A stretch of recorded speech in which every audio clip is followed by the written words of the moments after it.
Dear learners, welcome back to my channel. And आज हम लोग एक ऐसे फाइटो हार्मोन के बारे में स्टडी करने वाले हैं जो किसी भी प्लांट की हाइट को बढ़ा सकता है। बेसिकली सीड डॉर्मेंसी को ब्रेक करने में इस्तेमाल किया जाता है। तो वो फाइटो हार्मोन है जिबरेलिक एसिड।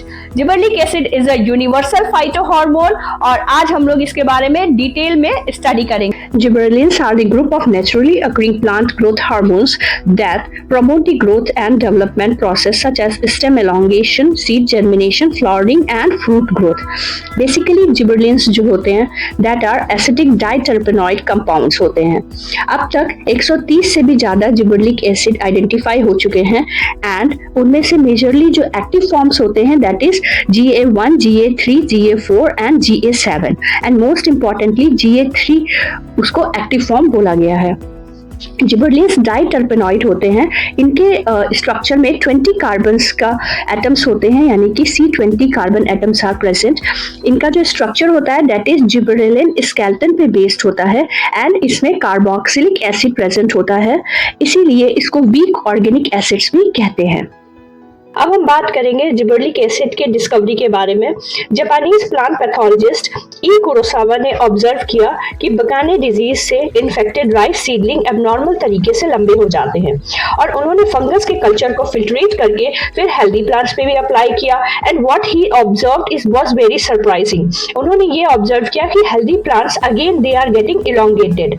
इससे कुरोसावा साइंटिस्ट ने ये कंक्लूड किया कि फंगस कोई ना कोई जरूर ग्रोथ प्रमोटिंग रिलीज कर रहा है जिसकी वजह से नॉर्मल हेल्दी प्लांट्स भी इलोंगेट कर रहे हैं। Later on T Yabuta and Y Sumiki isolated an active compound from that fungus and named it as gibberellin because of the name of causal organism which was Gibberella fujikuroi. तो इस तरीके से gibberellins की discovery हुई। GA promotes stem growth, internode elongation, cell division, cell elongation and rosette plants में GA sudden stem elongation को induce करता है and bolting effect जो होता है that occurs basically due to the presence of GA और ये cabbage, beetroot, radish जैसी ब्रेसिकेसी फैमिली के मेंबर्स में देखा जाता है। Second is prevention of dwarfism. Dwarfism को रोकना और पौधे को हाइट देना, अच्छी हाइट देना भी एक जिबरेलिक एसिड का काम है। तो GA जेनेटिक ड्वार्फिज्म को रिवर्स करता है। GA ट्रीटमेंट के बाद dwarf plants normal height show करते हैं because GA internodal cellular mechanism of stem elongation. इसमें GA सेल डिवीजन को प्रमोट करता है, G2 फेज से M फेज ट्रांजिशन को स्टिमुलेट करता है और एपिकल मेरिस्टेम में माइटोसिस इंक्रीज करता है। देन सेल इलोंगेशन में GA induces enzyme called as xyloglucan transglycosylase और यही एंजाइम सेल ग्रोथ को प्रमोट करता है। जिबरेलिक एसिड जुवेनाइल फेज से प्लांट्स को एडल्ट फेज पे ट्रांजिशन करने में भी हेल्प करता है। There are many woody perennials trees that are remain in vegetative phase. तो उसमें एडल्ट फेज और रिप्रोडक्टिव फेज को इंड्यूस करने में भी GA का बहुत बड़ा रोल होता है। GA जुवेनाइल फेज से एडल्ट फेज ट्रांजिशन को स्पेशली रेगुलेट करता है। ये रोल स्पेशली इम्पॉर्टेंट है फॉर वुडी पेरेनियल्स एंड इस प्रोसेस में मोस्ट इम्पॉर्टेंट GA जो होते हैं that are GA4 and GA7। Gibberellic acid flowering and flower initiation में भी हेल्प करता है। जिबरेलिक एसिड फ्लोरल इनिशिएशन और फ्लावर डेवलपमेंट को प्रमोट करता है। ये स्पेशली इफेक्टिव होता है लॉन्ग डे प्लांट्स के लिए and GA non inductive conditions में भी फ्लावरिंग को प्रमोट कर सकता है। Next is sex determination. Basically gibberellic acid promotes the male for flower formation and ये effect specially cucurbits and long day plants में देखा जाता है। Next is pollen development. GA promotes the pollen maturation and pollen tube growth and also improves the fertilization. GA also promotes the fruit set and parthenocarpy. It can induce the parthenocarpy or development of fruits without fertilization. The examples are tomato, grapes, citrus, and parthenocarpic fruits are basically the seedless fruits. Seed development and germination. The major role of gibberellic acid is in seed germination. GA promotes the embryo growth and germination of the seeds, and the GA is the hormone which is responsible for breaking down the dormancy of the seed.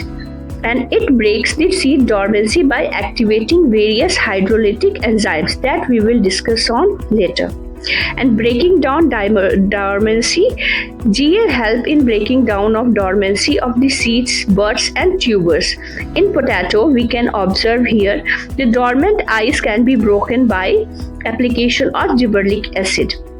GA induces synthesis of alpha amylase in aileron layer of cereal seeds, and it helps in conversion of starch into sugar during the germination.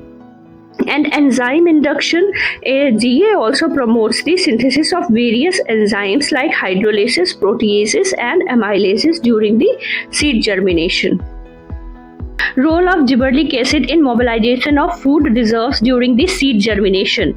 Seed germination के दौरान food reserves किस तरीके से mobilize होते हैं in the presence of gibberellic acid. Seed germination के time पे seed को grow करने के लिए energy की need होती है, and seeds के अंदर already energy is stored in the form of starch, proteins and other food materials. अब क्वेश्चन ये आता है कि एक सीड अपने अंदर इस स्टोर्ड फूड को किस तरीके से यूटिलाइज करेगा कि वो एक छोटे से प्लांट के तौर पे ग्रो कर सके. तो वहाँ पे सबसे ज़्यादा इंपॉर्टेंट रोल प्ले करता है जिबरेलिक एसिड. सबसे पहले सीड जैसे ही वाटर एब्जॉर्ब करता है, it start swelling up and that process is known as imbibition. Imbibition के होने के बाद तुरंत सीड के अंदर मेटाबॉलिक एक्टिविटीज स्टार्ट हो जाती है, और मेटाबॉलिक एक्टिविटी स्टार्ट होते ही scutellum region, this region is called as scutellum region, इस रीजन में जिबरेलिक एसिड का सिंथेसिस स्टार्ट हो जाता है, and this gibberellic acid will induce the aileron layer of the seed. This is the aileron layer, and gibberellic acid will induce aileron layer to secrete different types of enzymes like amylase, alpha amylase, beta amylase, proteases, और ये सारे enzymes amylase enzyme breaks the starch into glucose and maltose, and hence proteinases enzyme breaks the protein into different amino acids, and beta amylase is inactive form, it get converted into active form, और beta amylase भी आपका starch को it will break down into different sugars. ठीक है, और इस तरीके से आपका पूरा जो शुगर आ रहा है लास्ट में आपके पास, that will start acting as a source of energy for the plant or for the seed to germinate, and उसके जो रेडिकल एंड प्यूम्यूल है, रेडिकल जो होता है उसका रूट्स बनाता है, and plumule start making the shoot. Let us learn something about gibberellic acid biosynthesis pathway.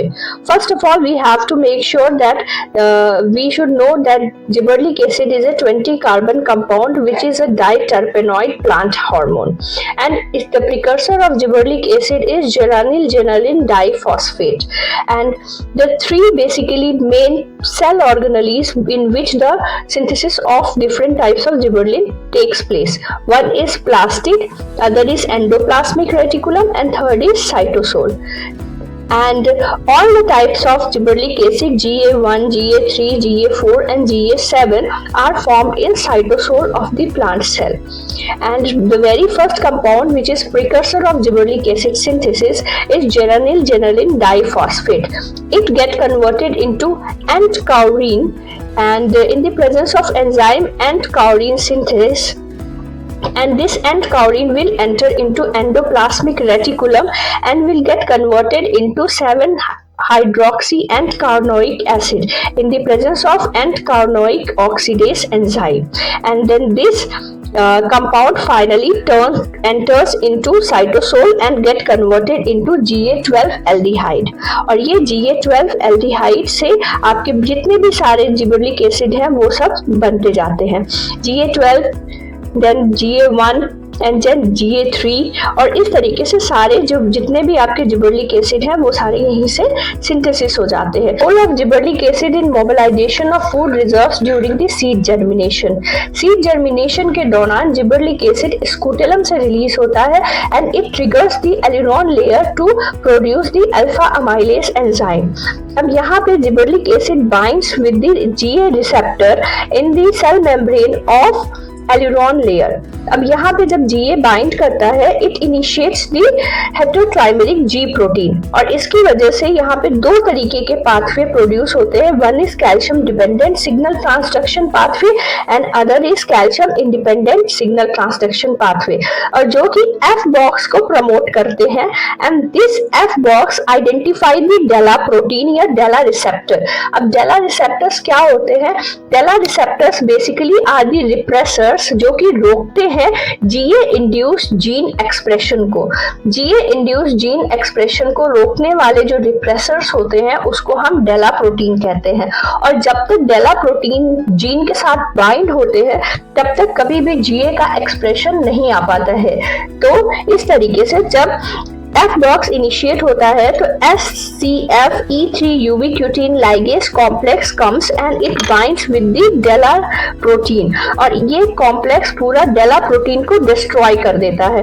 And after the destruction of this complex the GA induced gene expression start हो जाता है and GA-MYB protein gene activate हो जाती है। It starts forming GA-MYB mRNA and then the gene for the alpha amylase activates and start producing the alpha amylase enzyme, और ये enzyme बाहर जाके एंडोप्लाज्मिक रेटिकुलम पे इसका मॉडिफिकेशन होता है and from Golgi body it get released out of aleurone layer.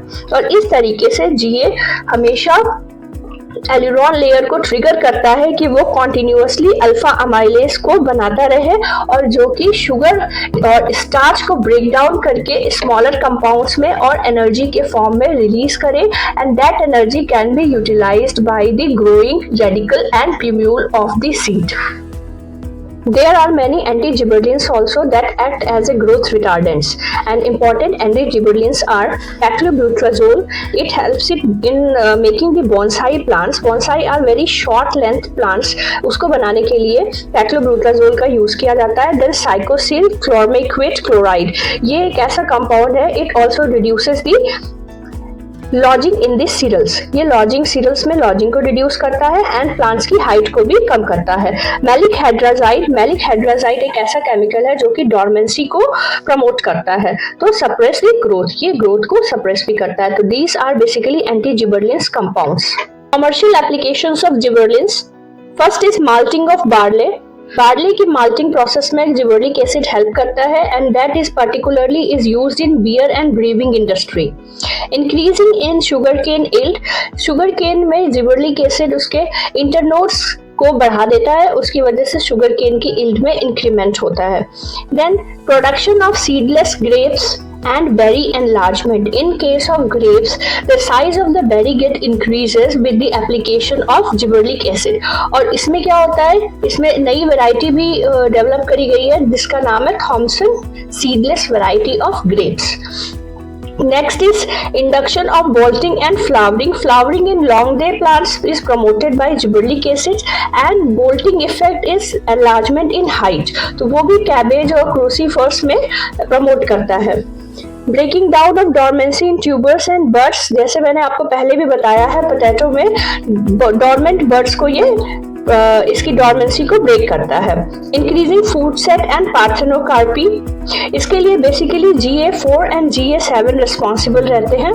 Increasing the length of the fibre crops and gibberellic acid overall किसी भी प्लांट की यील्ड को इंक्रीज कर सकता है, क्वालिटी को इम्प्रूव कर सकता है and it also supports the growth.